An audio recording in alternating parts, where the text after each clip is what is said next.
Safi. Karibu tena mtazamaji kwenye kipindi kingine, na hapa ni Bonita Media.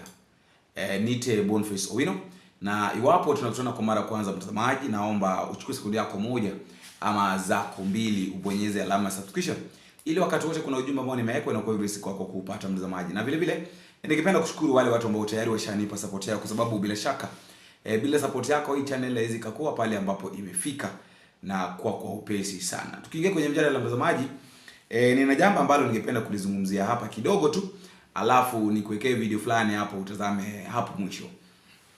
Nataka kuzungumza kuhusu hili swala la kuuza kampuni au viwanda vya sukari, vya kutengeneza sukari.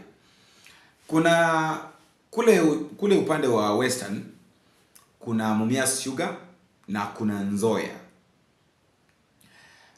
Tumeona mara nyingi sana hawa viongozi wakijifanya kwamba wanataka kufufua NZOIA Sugar Company, kitu ambacho kimekuwa kigumu sana. Mumias Sugar Company wanataka kufufua Mumias mara nini, jambo ambalo limekuwa sugu, limekuwa ngumu sana. Viongozi wanasema hivi, alafu baadaye unakuja nigundua ya kwamba mambo hayapo jinsi ambavyo wanayafanya.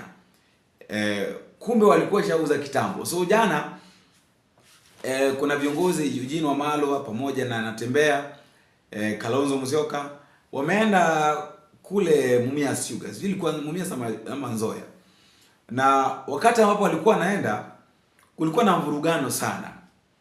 Kulikuwa na mvutano ya hapa na pale, viongozi mara kufanywa nini, jambo ambalo lilikuwa la kusikitisha sana.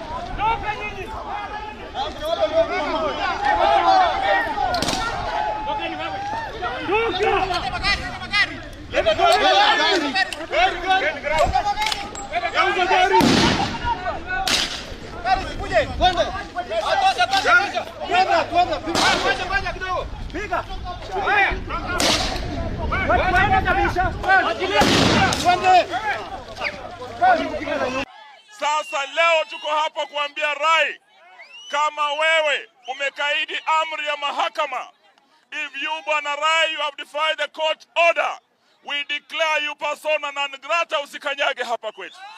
Anaweza kutumia polisi saa hizi aingizwe pale ndani na nguvu, lakini ajua wakati tunachukua tamu ya uongozi tutamfukuza hata kaa hapa.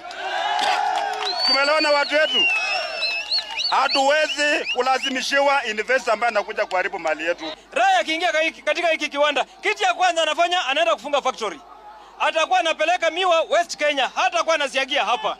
Na atakuwa ameumiza watu wa Bungoma. Hauwezi peana shamba yetu kwa shilingi 50,000 peke yake. Sisi tunasema hii court order ni lazima itimizwe. Haimaanishi kwamba kama kampuni ya serikali inafanya vibaya inauzwa.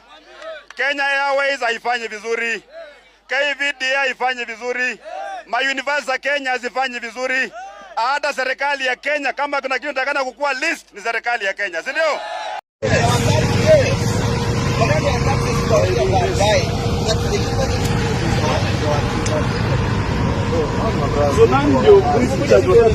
Unajua mtu wa kutuongelesha tutatoa hii kitu.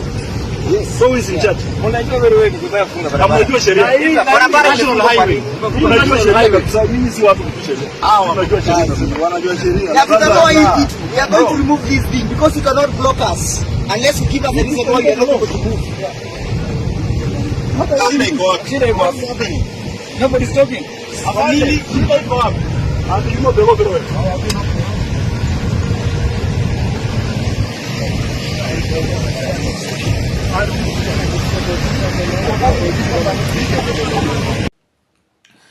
Na ningependa kusema jambo fulani. Unakumbuka wakati ambapo NATEMBEA alikuwa analia akisema kwamba Wetangula pamoja na Musalia Mudavadi hawajawahi fanya chochote cha maana na kwa watu wa Western.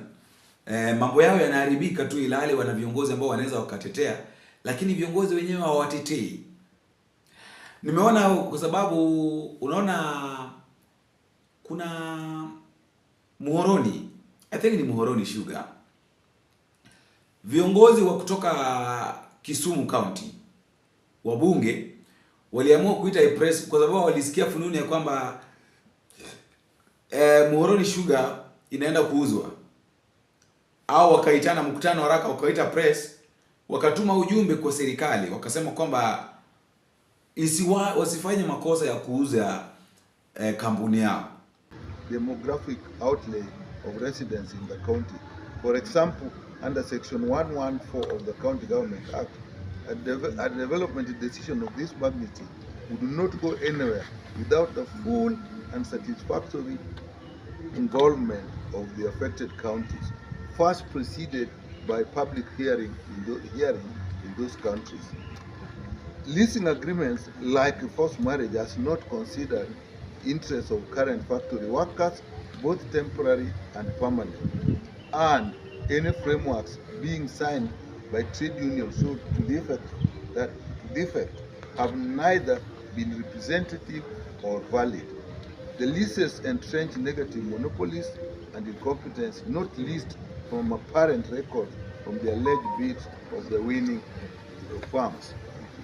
Therefore, we demand the following: that the President forthwith by an executive order stops the leasing process of these factories, that the Cabinet Secretary for Agriculture immediately submits himself to an open and exhaustive dialogue with regional leaders, sugarcane farmers and workers at the factory.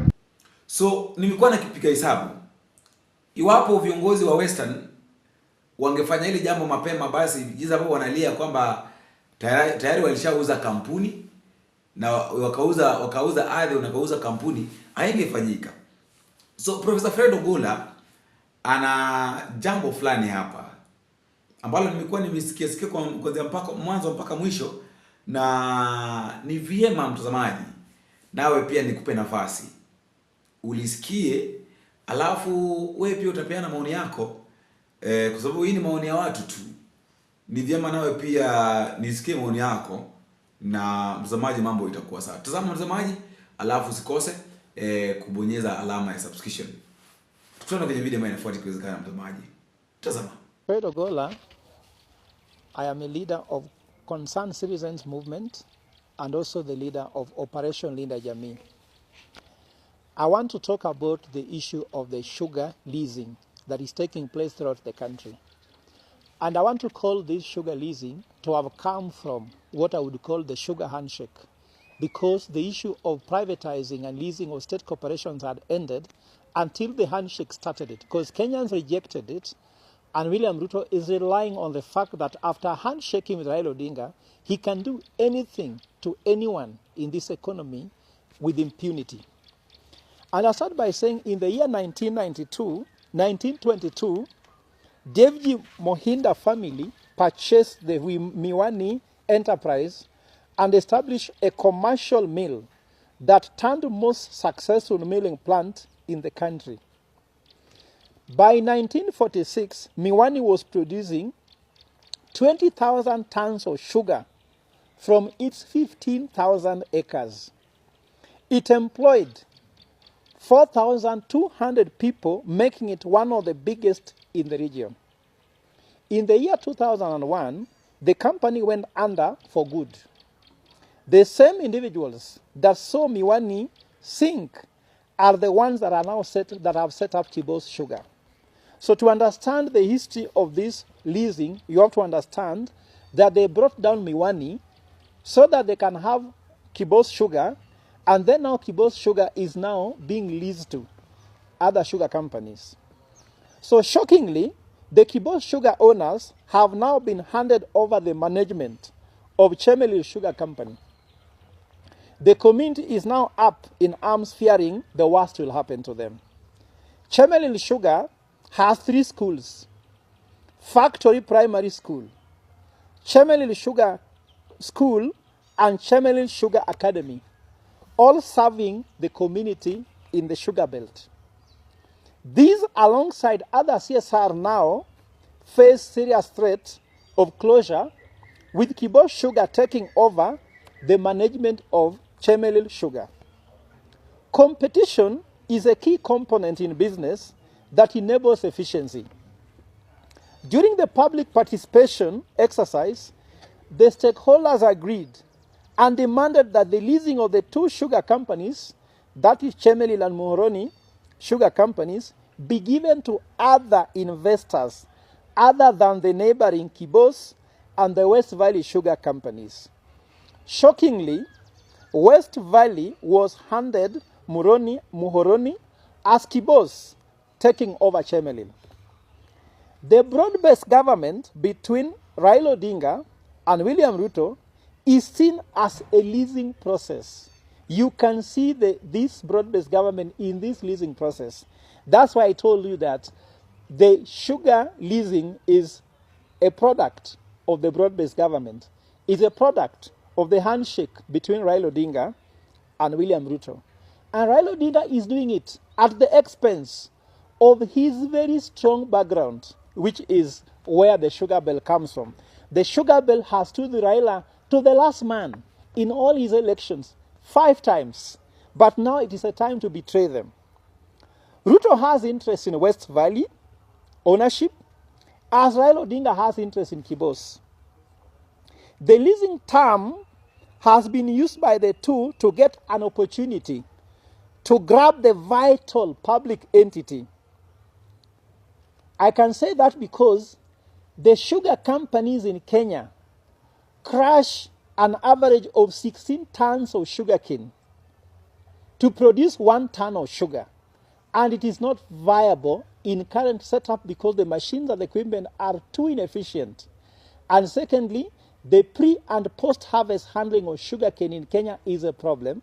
They either harvest too early or too late and take too long to mill, and the sugar value is lost in the process.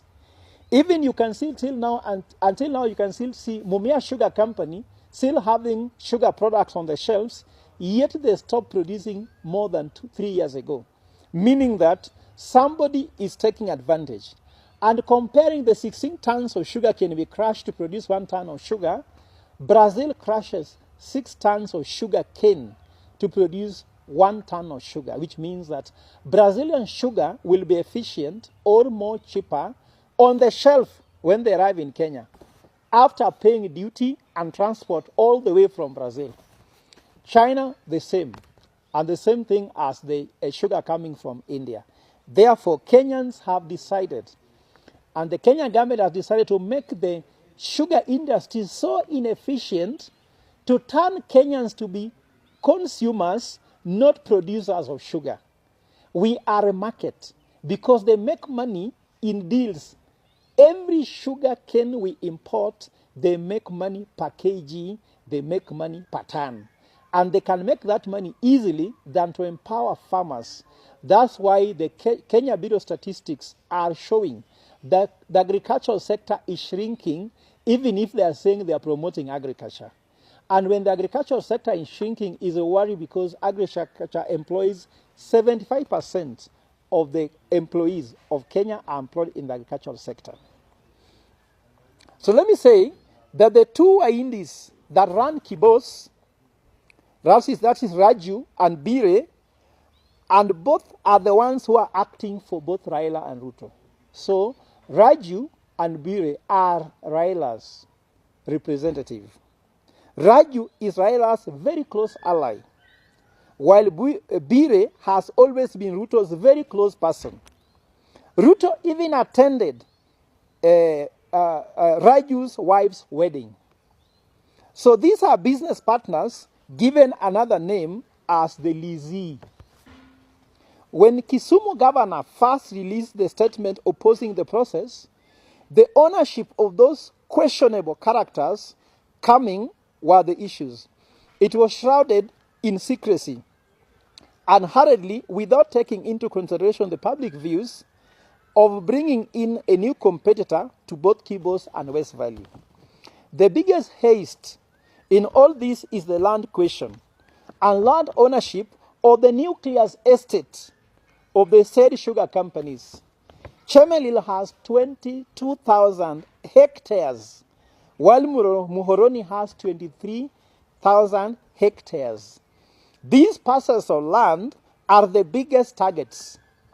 Just like they did with the Miwani land, these parcels will equally be eventually grabbed and title deeds changed to the beneficiaries in the name of Raila Odinga and William Ruto. That is the meaning of the handshake.